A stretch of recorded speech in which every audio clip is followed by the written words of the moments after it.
An Amish woman raised to live simply, to own little, and to measure wealth in community rather than currency receives a letter one afternoon informing her that a non-Amish relative has left her $50,000. What happens next reveals everything about who she is, who her community is, and what belonging actually costs. The relative who left it to her. She did not expect it. The relative, an aunt, a cousin, a grandfather who left the community 2 generations back and built a life in the English world, had not been a daily presence in her life. The Amish maintain quiet relationships with non-Amish family members in many cases, especially those who left before baptism and were therefore never formally shunned. Letters arrive occasionally. A visit every few years, conducted with warmth and a certain careful distance on both sides. She knew this person existed. She may have loved them in the particular muted way that Amish people love family members who chose differently. She did not know she was in the will. The moment she found out, the letter arrives through the mail, which, in an Amish community, comes to a shared mailbox at the road.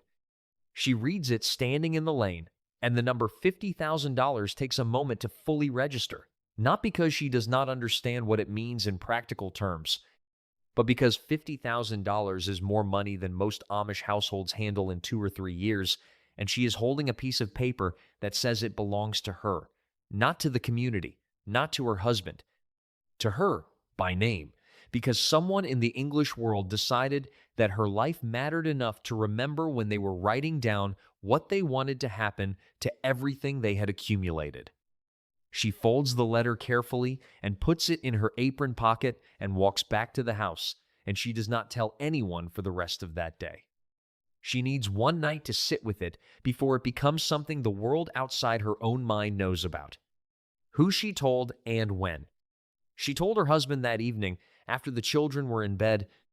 This was never a question. An Amish wife does not receive $50,000 and manage it privately because the structure of her marriage does not accommodate that kind of private financial life. She told him directly, showed him the letter, and watched his face as he read it. What she could not fully predict was what he would feel. Surprise, certainly. But underneath the surprise, something more complicated, the particular position of a husband whose wife has just received from a world he has separated himself from, a sum of money large enough to change things. Within a week, the district knew. Not because either of them announced it, but because in a community of 60 families where everyone's financial position is roughly known, the arrival of significant outside money does not stay private long. What her husband said. His first instinct was theological. He did not say, "This money is mine" or "This money is ours." He said, "What should we do with this that honors God and our community?" Which is the correct Amish instinct. And also, she understood, a way of framing the conversation that began with the assumption that the answer would involve giving most of it away. He was not greedy. He was not controlling in the way the outside world might assume. He was a man raised inside a framework that treated personal wealth accumulation as pride and community contribution as faithfulness, and he was applying that framework to a situation neither of them had ever faced before. What she heard underneath his theological framing was also this, that the money arriving in her name from an English relative made him quietly uncomfortable in a way he would not fully name, because naming it would require him to admit that the English world had reached into his household and placed something significant there. What the community expected. The Amish mutual aid system is one of the most complete financial support networks in the American landscape. When a barn burns, the community builds a new one within days at no charge. When a family faces catastrophic medical bills, a collection is taken up across the district and neighboring districts until the need is met. When a young couple cannot afford land, the older generation finds a way. This system works because everyone participates, and because no one accumulates significantly more than their neighbors without that accumulation flowing back into the shared life of the community. $50,000 arriving in one household creates an immediate and unspoken pressure that does not require the bishop to articulate it. Every family in the district who has contributed labor and food and money to collective needs over the years understands, without being told, that this windfall exists inside a community that has needs. the expectation is not stated. It does not need to be. She felt it the first time a neighbor greeted her after the news had spread, in the particular warmth of someone who is being generous in advance of a generosity they expect to receive. The bishop's role. The bishop came on a Tuesday afternoon, which told her everything about how the visit was framed in his own mind, not urgent enough for a Sunday, not casual enough to be coincidental. He sat at the kitchen table with her husband and accepted the coffee she poured without drawing attention to the fact that she remained standing at the counter rather than sitting with them, which was itself a form of communication she understood and he understood, and neither of them named. He spoke about the Ordnung's position on wealth and pride. He spoke about Gelassenheit, the yielding of individual desire to God's order and the community's need. He did not tell her what to do with the money. He would not do that directly, because the Ordnung does not provide a specific rule about English inheritances, and a bishop who overreaches his authority in financial matters invites scrutiny he does not want. What he did instead was frame the question in the way that made only one answer feel faithful. He asked her, quietly and kindly, what she thought God would want a woman in her position to do with a gift this large. She answered carefully. He left having said almost nothing directly and having said everything that mattered. What she privately wanted. She had 1 week between receiving the letter and the community knowing, and in that week she allowed herself to think about it in ways she knew she would not be able to sustain once the thinking became a community matter. She thought about the farmhouse roof that had needed replacing for 3 years. She thought about the medical costs from her youngest child's illness 2 winters ago, still quietly carried in the household budget.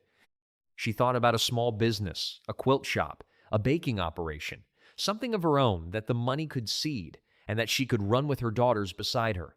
Some Amish women do exactly this. The community permits it. Her husband might support it. She turned this possibility over carefully, examining it from every angle, and for several days it felt genuinely possible. She also thought, just once, about what $50,000 would mean if she were not Amish, not as a plan, not as a temptation she intended to act on.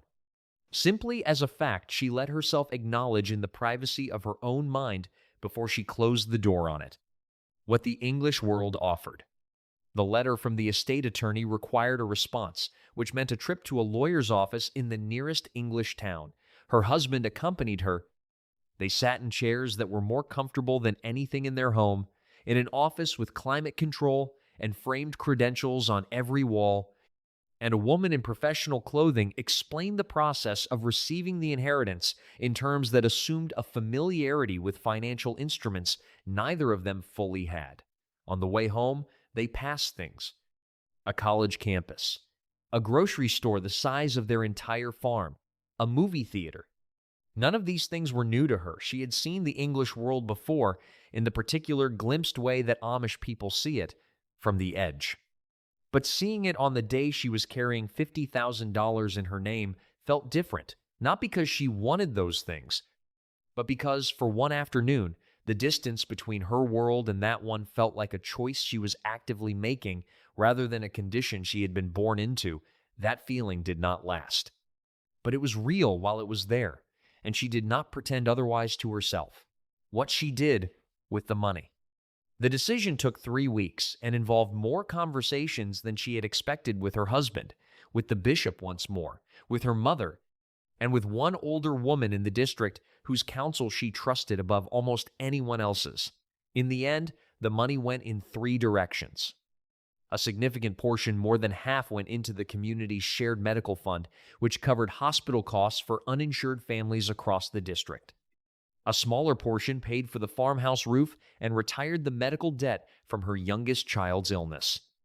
The remainder, after careful conversation with her husband and a quiet nod from the bishop, was set aside as seed money for the small quilting business she had been thinking about since the first week. Not everything she imagined, not the version of it that lived in her mind during the week before anyone knew, but enough: a roof, a cleared debt, a community served, and something small and her own that she was permitted to begin.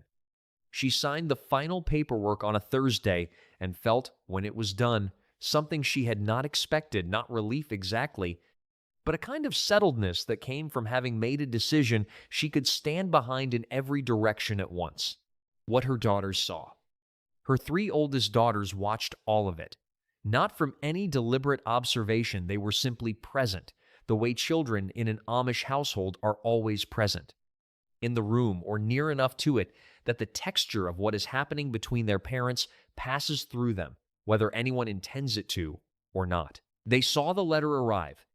They saw their mother fold it and carry it inside without saying anything for the rest of the day. They saw the bishop sit at the kitchen table on a Tuesday afternoon. They saw their father's face during the weeks of conversation, the particular expression of a man weighing something carefully. And they saw their mother sign the papers on a Thursday and come back inside and begin making supper without any announcement or explanation, as if what had just happened was ordinary, which in an Amish home is itself a form of teaching. What those girls learned from watching their mother navigate $50,000, the discretion, the patience, the negotiation conducted quietly and without drama, the decision that served the community and her family, and something small for herself all at once, is something no school curriculum delivers. They learned what a woman who belongs to something larger than herself looks like when the world briefly offers her a door and she decides, with full knowledge of what she is choosing, to stay where she is. What this reveals: money that arrives from outside an Amish community does not arrive cleanly. It carries the world it came from with it, the English relatives' choices, the life they built, the values that led them to accumulate $50,000 and leave it to a woman who had chosen a different way of living entirely. What this story reveals is not that Amish women are passive recipients of their community's expectations. She was not passive. She thought carefully, negotiated quietly, and arrived at a decision that required something of everyone involved, including herself. The quilting business was not an accident. It was the thing she held on to through every conversation with the bishop and every discussion with her husband, the part of her private vision of what the money could be that survived contact with everything the community asked of her. She gave generously because she wanted to, and because her faith asked her to, and because the community's needs were real. She kept something because she was also a person with her own work and her own hands and her own daughters watching her, and what she wanted to show them was not only that a woman gives everything away when the community expects it. She wanted to show them that a woman can belong completely to something and still hold, carefully and without apology, a small piece of what is her own. That is a harder thing to teach than generosity, and she taught it without saying a word about it to anyone.